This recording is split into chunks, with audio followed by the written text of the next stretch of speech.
officers who lied about the Hunter Biden laptop. Whenever you hear them speak, remember how they lied and how they interfered with the 2020 election. I put this tweet out October 22nd, 2 days before this hoax, or at least the day before this hoax went public.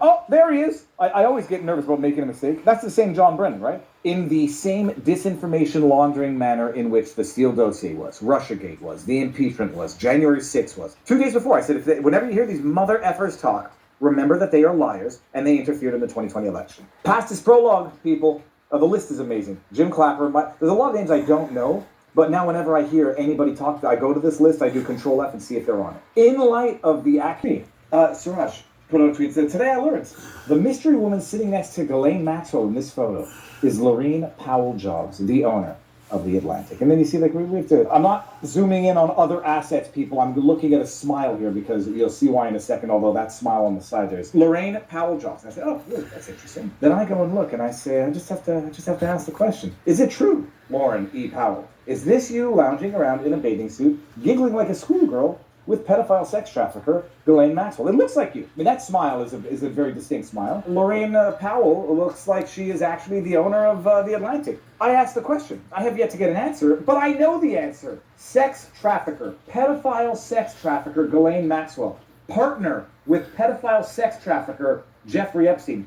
Those mother effers are the ones running this bullshit story that Trump allegedly groped a woman back in 1995 in front of Jeffrey Epstein. That picture has been around for a very long time. They're convicted sex traffickers, and yet not one client has been convicted for participating in sex trafficking. Very odd, very odd. How?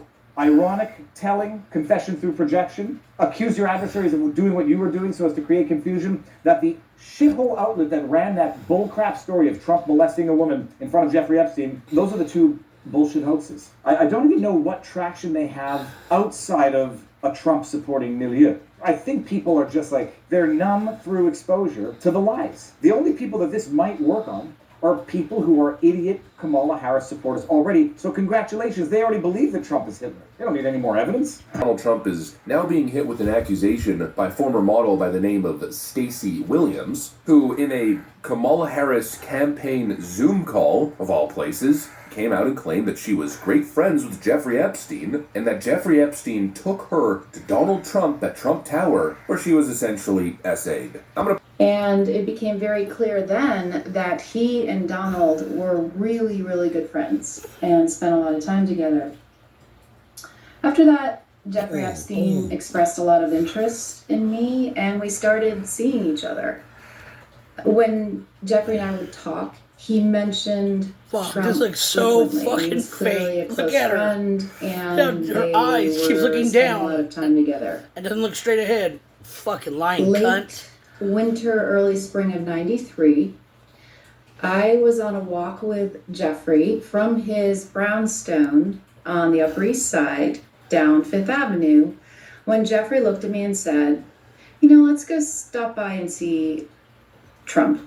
First of all, he wouldn't call him Trump. And so we went to Trump Tower and went up the elevator, and moments later, Trump was greeting us, and he pulled me into him and started me. And I froze.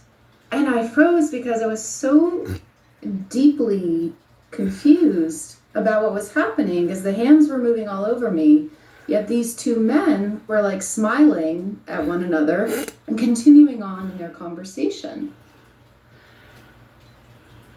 Jeffrey and I This bitch needs to be fucking straight up fucking arrested, put in prison, and beaten. With him, dumb cunt. and I felt this like, you lying piece of shit. You're burning hell. You fucking nasty this, cunt. like, seething rage around him. His whole energy shifted. And when we got down to the sidewalk, he looked at me and started just berating me. He kept saying, why did you let him do that? Why did you let him put his hand all over you? What? And he made me feel so disgusting. That you are is disgusting. why I'm here That was tonight. true. I figured it was time to share this, and I'm ready to win this election. The thought of that monster being back in the White House is my absolute worst nightmare. Yep, decides to come public. And she wants everyone to believe her, actually, that the timing isn't coincidental at all, and the most important element of her story is, vote for Kamala Harris. What do you say to those critics that say this is politically motivated? I can't control when that documentary comes out. I can't control the fact that it's premiering 2 weeks before the election. And she says she could not stay silent any longer. It takes a lot of guts, and you have to really prepare yourself to be ready for that onslaught. And I'm ready now. Just bring it. And despite her saying that the timing so close to the election and choosing to speak out is coincidental, in our interview she does make her support for Harris very clear, in addition to not wanting to see Trump retake the White House. Now, does this seem believable? Does this seem to make sense to you? Because I, for one, certainly have some questions. First of all, what's this link to the Kamala Harris campaign? This individual goes public with this accusation 2 weeks ahead of the election in a Kamala Harris Zoom call. Make that make sense. How's that supposed to add credibility to the story? Especially considering how dishonest the Kamala Harris campaign has been with this stuff. They've attempted to promote this Republicans for Harris narrative, but most of the people that have been promoted as Republicans who have made the great switch to vote for Kamala Harris have a track record of voting for Democrats or being registered Democrats. And now we have survivors for Harris, it's the new iteration, where individuals are making accusations like this targeting Donald Trump, and yet again another clear campaign movement. If the Republicans for Harris were lying, then what makes you think that these people are believable? But of course it goes beyond that. It goes beyond the individual herself, Stacie Williams, claiming that all she wants is for Kamala Harris to win. Yep, you probably guessed it. There's some pretty glaring holes in her story. She claims that all of this happened in 1993, right? And at the crux of her accusation, she claims that she was at Jeffrey Epstein's brownstone in Manhattan and then took a walk to Trump Tower where the event transpired. Yeah, see, there's a problem with that, and that problem's right over here. This is sourced from Wikipedia, you can probably tell by the formatting, but it writes, Jeffrey Epstein moved into the house in 1996, at which time he claimed to own it, although its registered ownership changed in 2011 from a trust connected to both Wexner and Epstein to a trust controlled by Epstein. In other words, Epstein didn't even move into that house until 3 years after when this woman claims that this happened. Don't you think that's a bit of a glaring issue? One that, by the way, CNN didn't even ask the Stacie Williams individual about. But look, I don't know about you guys, but when you get a core element of the story wrong like that, it kind of challenges the credibility at large now, doesn't it? It feels like, yet again, another Christine Blasey Ford situation. The wild accusation and big October bombshell that was dropped by the media. We had that accusation that came from John Kelly, claiming that Donald Trump on multiple occasions would praise the former 1940s small mustache German leader. But apparently, according to people very closely connected to Donald Trump's first administration, it's a load of you-know-what. Here's Mike Pence's former chief of staff giving his take. When it was posted yesterday. So tell me, why have you decided to speak out? Well, I know the president personally, Martha. He is my friend. I know his heart. And this unequivocally did not happen. Full stop.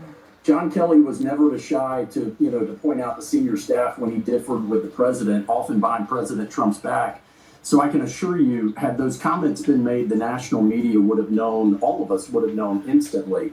Moreover, he was, rarely ever alone with the president. Usually Governor Sanders, now Governor Sanders, then White House Press Secretary Sarah Sanders, or the staff secretary or other national security officials or myself, among many others, we were all together. So I'm saying with certainty, this did not happen. This is only being espoused because John Kelly's candidate is losing, and she's losing badly. And here's Mark S. Same thing. Were there ever any incidents, Secretary, that you have not previously spoken about in which you heard Donald Trump use similar language or refer to American military personnel in a derogatory fashion? No, not along the lines that John Kelly and others have outlined. I'm just going to end this by saying it's the boy who cried wolf situation. Democrats clearly have an MO here, and I think the people have caught on. They're trying to force these October surprises. They don't actually have one. And so what it seems like is they just get people to come up 2 weeks ahead of the election and just say the darndest thing. Just lob an accusation at Donald Trump and hope that it gets Kamala Harris elected. That's what it feels like. I'm pretty sure that's what it feels like to most people. We've seen so many of these accusations that they simply just don't really carry weight. They don't seem to move the needle at all. And really, honestly, it's no surprise why. I mean, come on, at least dot your I's and cross your T's before going public with such a serious accusation.